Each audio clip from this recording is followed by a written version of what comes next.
Depressão infantil é real e pode se estender até a vida adulta.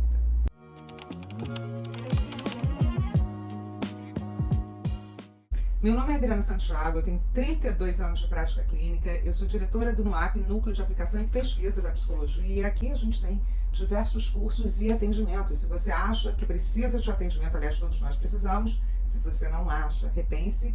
A gente tem aqui diversos profissionais qualificados e a gente tem também a clínica social. Então a gente democratiza o atendimento para todos. Muitas vezes a gente acha que a depressão só dá em adulto, porque adulto tem problema amoroso, porque tem problema financeiro. Não é verdade. As crianças também sofrem e sofrem muito de depressão.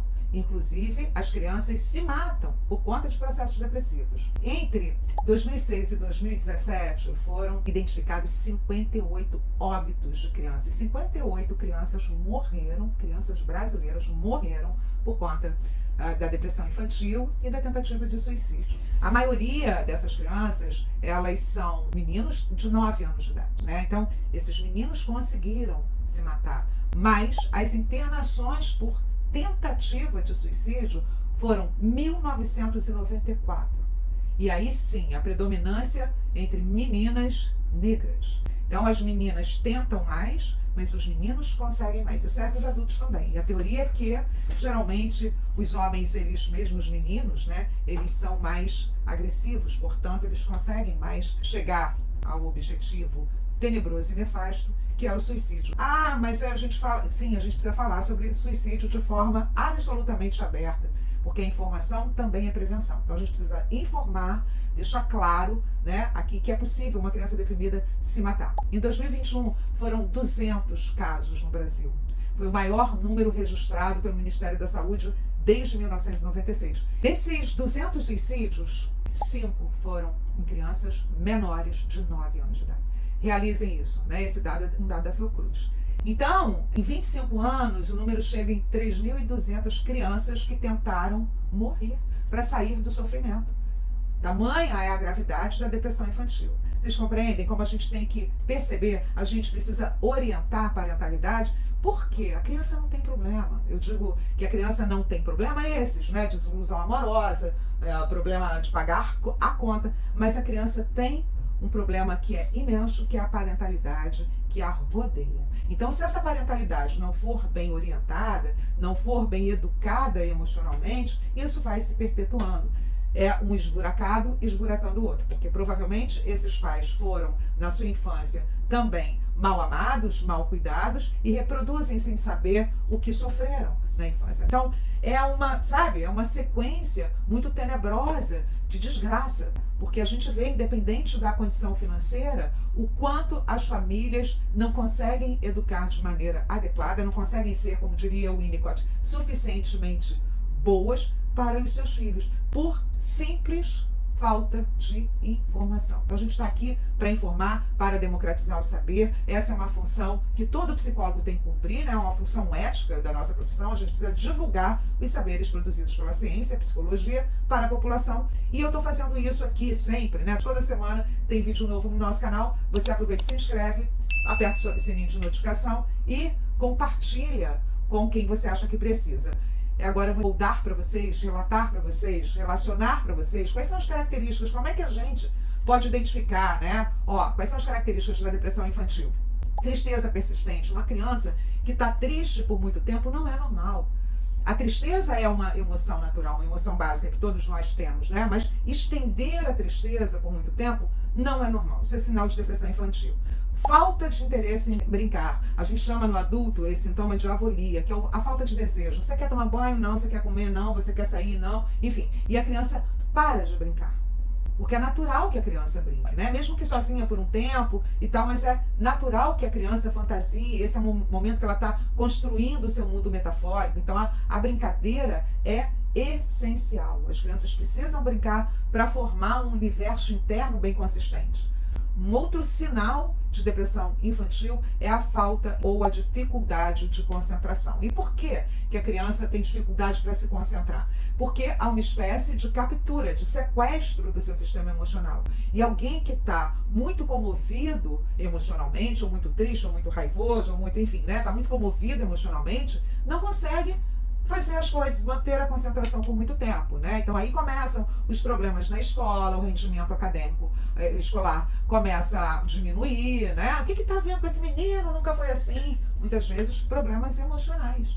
Ah, mas só fazem bullying com ele, mas eu sofri bullying e não morri. Não morreu, mas tem as marcas que são indeléveis e que fazem você ser o que você é. Mesmo que você não saiba disso, as marcas estão aí, né? De pano, assim, né? De fundo ou de plano de fundo, como queira, aí fazendo você agir da maneira que você age, né, no mundo. Então, muitas vezes, inclusive, dores físicas sem uma justificativa orgânica mesmo, né? Então as crianças, elas têm dor de cabeça, dor no estômago, ok? Sem uma causa orgânica ou física aparente, tá bem?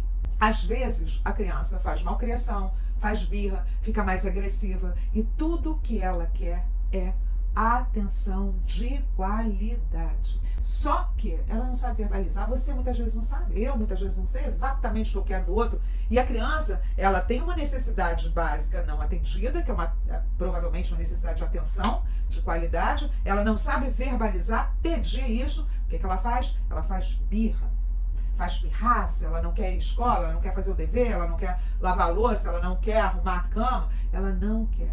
Porque tem algo acontecendo ali dentro dela que para você pode não parecer importante, mas para ela é fundamental. Eu sempre conto a história do meu menininho de 11 anos, que a mãe trouxe para eu consertar, e ela tinha traído o pai dele, estava uma confusão danada, ela tirou o menino de uma casa organizada, né, teoricamente, era ele, a mãe, o pai, a irmã, o periquito e o papagaio, e colocou o garoto junto com ela e o mestre de obra por quem ela tinha se apaixonado, dentro de um quarto de pousada. E depois ela levou ele para mim dizendo, conserta aí que ele está dando defeito. Ó, esse menino, ele não consegue estudar, ele caiu muito o rendimento escolar. E eu olhei para ele e falei, até o meu rendimento cairia se eu estivesse vivendo uma situação como a sua. Que dureza, hein? Você viveu uma coisa que você não escolheu, ainda ter que lidar com as várias emoções, eram várias brigas, xingamentos e tal. Então, essa validação é muito importante. Porque imagina uma situação grandiosa como essa, duas pessoas que ele ama profundamente, brigando como duas crianças mal educadas, na frente dele, se xingando, enfim. Ele vivia um horror, ele tremia. Ele dizia, mas tia, chamava de tia, uma graça, né? Por mais que eu dissesse, me chama de Adriana, não adiantava, ele queria me chamar de tia, e eu por fim deixei. Mas tia, eu não consigo me concentrar. É óbvio que não consegue se concentrar. O que eu posso te ajudar? Onde é que eu posso te ajudar? Arrumando algumas técnicas para que você anestesie um pouco essa emoção quando você tiver que estudar. E aqui você desabe, fale para mim sobre o que você sente. Ele tinha um recurso cognitivo muito bom, esse menino, ele falava muito bem sobre a vida dele. E aí, chamei os pais, obviamente, que é importante orientar a parentalidade, do tipo, menino, cheguei aqui, vamos lá administrar para que passe o menos de conflito possível para essa criança. E, obviamente, os pais ficaram muito irritados, porque eles disseram que eles não tinham nada a ver com isso, né? Que o problema não era bem esse, e ficaram aborrecidos comigo, por óbvio, depois de um tempo tirou a criança. Então, assim, é complicado, né, quando a gente lida com parentalidade, que acha que o problema não está com eles, e o pique está com eles. Geralmente, porque criança, volto a dizer, não nasce com problema. Ela não nasce, ela nasce com potência. E essa potência, ela muitas vezes é estragada por uma parentalidade que não consegue entender esses recursos, né? Não consegue entender que os problemas para as crianças são imensos. São imensos, entenderam? Alguns outros sinais também são muito importantes, né? São sintomas e sinais. O que você tem que observar? A criança está dormindo muito, está dormindo pouco, está comendo muito, está comendo... Alteração no sono e na alimentação, né? Também é importante. E além daquela coisa de parar de se interessar pelas atividades pelas quais ele se interessava. Então isso tudo a gente tem que olhar e andar, né? Andar, procurar ajuda para você, principalmente, que é papai, que é mamãe, e você que é psicólogo, procurar orientar essa parentalidade, porque uma criança sozinha não consegue mudar nada. Lembra você aí da sua infância, você que está me escutando, lembra da sua infância, o que você podia mudar no estado caótico na família que você viveu? Você tinha algum recurso para fazer algum tipo de mudança, tanto em relação a você quanto em relação ao ambiente que você vivia? Não tinha, porque não tem. Então, a criança ser tratada por psicólogos sem que a parentalidade seja orientada, não vai resolver de nada. As coisas vão continuar do mesmo jeito e essa depressão será arrastada para a vida adulta, sem dúvida nenhuma. Será, né, a questão é, será que uma criança deprimida se tornará um adulto também deprimido? Óbvio que sim. Óbvio que sim, isso não tenha dúvida, porque a gente é ser histórico, a depressão é histórica. O que quer dizer isso? A gente não pega a depressão no ar como se fosse um vírus. Não pega. A gente constrói nossos estados depressivos a partir do nosso contexto histórico. Então, uma criança depressiva, ela vai carregar essa depressão para a vida adulta. E os efeitos disso, a gente sabe, são devastadores. São devastadores. Ok? Ah, mas tem uma falha, tem um problema na fenda sináptica, e aí os neurotransmissores. Mas os neurotransmissores, eles funcionam na fenda sináptica quando a gente age. Aí a gente vem lá para aquela questão: será que Tostines vende mais porque é fresquinho ou é fresquinho porque vende mais? Será que a gente porque a fenda, os neurônios trabalham muito bem, e ali entre os neurotransmissores, e aí há um problema físico e os neurotransmissores param de funcionar? Não! Os neurotransmissores funcionam a partir da nossa ação. Ok? Dopamina, tudo isso depende da nossa ação. Ok? Então, quais são os transtornos que podem ser desenvolvidos na vida adulta por essas crianças deprimidas? Transtornos de ansiedade, transtornos depressivos, que são diversos, transtornos de personalidade, transtornos alimentares, abuso de substância. Então, é gravíssimo e a gente tem que, ali na raiz, cuidar. E é possível prevenir, né? Então, além disso, a falta de tratamento nesse momento que você percebe pode impactar diretamente nas relações sociais, no desempenho acadêmico, como eu vinha falando, né? E mais tarde na vida profissional e afetiva. Por quê? A gente vai cronificando a nossa forma de agir e vai, repetindo as nossas emoções e buscando situações para que essa emoção, esse sentimento, né, de defetividade, de que eu não valho nada, ele seja confirmado. Então, o nosso cérebro, ele busca sempre ter coerência. E para ter coerência, o que o sujeito faz? Ele se auto-sabota. Ele inventa, sem querer, o processamento é completamente inconsciente, mas ele vai formando, inventando situações para confirmar a tese de que ele não vale nada, que ele é um fracassado, que ele não faz falta nenhuma, e por aí vai, né? Então, cuidar da saúde emocional na infância é uma forma de prevenir problemas futuros. Quanto mais cedo a gente detecta e trata, maiores são as chances da gente formar um adulto saudável. Você sabia que a depressão infantil pode começar no útero materno? Não? Sim. A neurociência tem afirmado isso, né? O quanto o estresse, o excesso de cortisol ali no momento em que a mãe está formando aquele bebê é absolutamente contundente para que isso seja ou não um berço esplêndido para processos depressivos. É absolutamente importante, porque nesse momento é que a criança, o feto ainda, né, está formando ali o sistema límbico, as maneiras de lidar, que lida, né, com a vida. No vídeo anterior a esse, se tiver curiosidade, pega aqui, eu falo sobre isso, as expectativas, para você ter uma noção. Nessa fase intraútero, a criança, inclusive, ela já começa a formar expectativas sobre a realidade que ela vai encontrar. Então, se uma mãe se alimenta mal, ela pode acionar ali, ligar um gene chamado de gene poupador, para que ela não tenha muito gasto calórico, porque ela sente a dificuldade naquele momento ali da nutrição. Então, pra vocês terem uma noção, as expectativas sobre a realidade, elas já vão sendo formadas no útero. E eu não estou falando aqui, Deus me livre, de constelação familiar, né? Não estou falando dessa herança, não estou falando disso, estou falando de neurociência. Né? Estou falando de evidências científicas que atualmente os pesquisadores têm se deparado, tá? Então, as causas da depressão, elas variam, mas incluem a vida intraútero. E aí a criança nasce e já tem se a mãe, por exemplo, ela tem tendências depressivas, o pai ou algum familiar já vem com essa carga genética forte, né? E aí encontra um ambiente que não é salutar, que não promove a sua educação emocional, que não promove uma mediação entre o que a criança sente e a forma que ela se expressa. E muitas vezes, até independente da condição social, é um ambiente abusivo. Então ela vai se formando, ela vai entendendo o mundo como um mundo nocivo e vai se entendendo como uma pessoa nefasta, como uma pessoa desimportante, como uma pessoa sem valor. Isso é o berço para a depressão, não é verdade? Então tudo isso vai impactar no desenvolvimento emocional da criança e no desenvolvimento emocional, obviamente, do adulto que ela virá a ser. Essas condições, elas são fundamentais para a gente entender a criança dentro desse contexto familiar. E eu quero ressaltar que depressão nem no adulto e nem na criança, a gente não pega no ar. A gente não pega no ar. A gente constrói desde que a gente é pequenininho. A gente tem uma coisa chamada neurônio espelho. Vocês já ouviram falar? Pois é. O que é um neurônio espelho? A grosso modo, é o neurônio da imitação. Esse neurônio ele foi descoberto por um neurofisiologista chamado Giacomo Rizzolatti, na Universidade de Parma. E foi por acaso que ele descobriu esse neurônio espelho, porque ele estava fazendo lá os testes com o macaco, e aí os macacos esperando ainda estavam com os eletrodos, e ele observou que os macacos que estavam esperando, ele só de observar os macacos que estavam lá fazendo as ações necessárias no experimento, eles ativavam a área cerebral, a mesma área cerebral do macaco que estava fazendo a ação.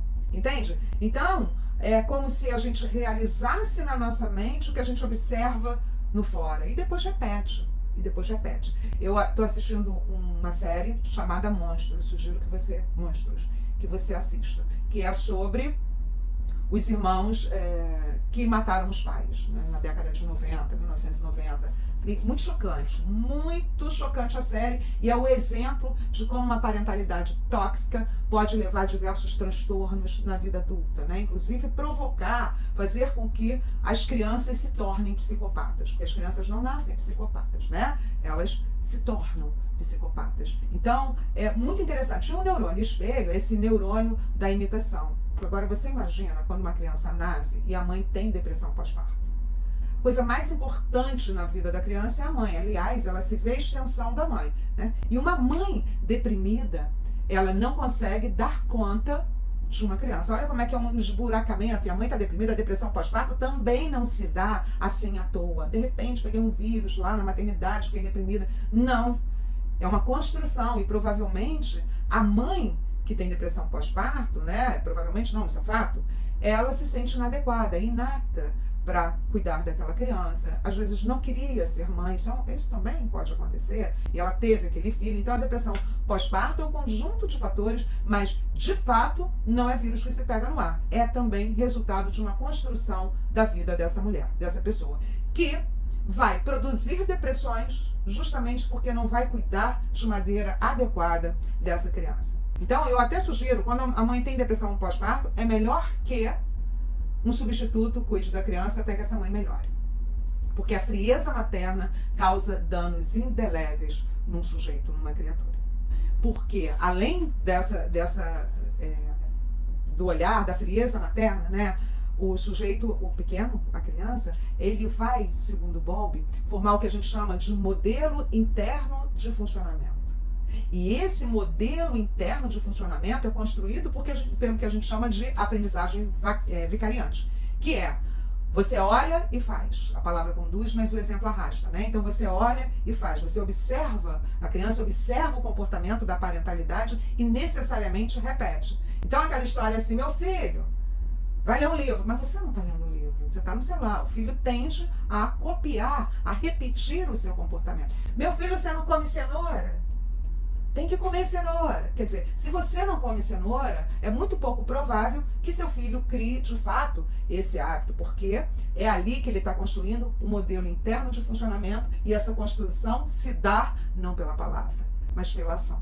Ele vai olhar a ação da parentalidade. Por isso que todo pai e toda mãe tem responsabilidade sobre a depressão da sua criança. Tem responsabilidade no que tange a depressão dos seus filhos.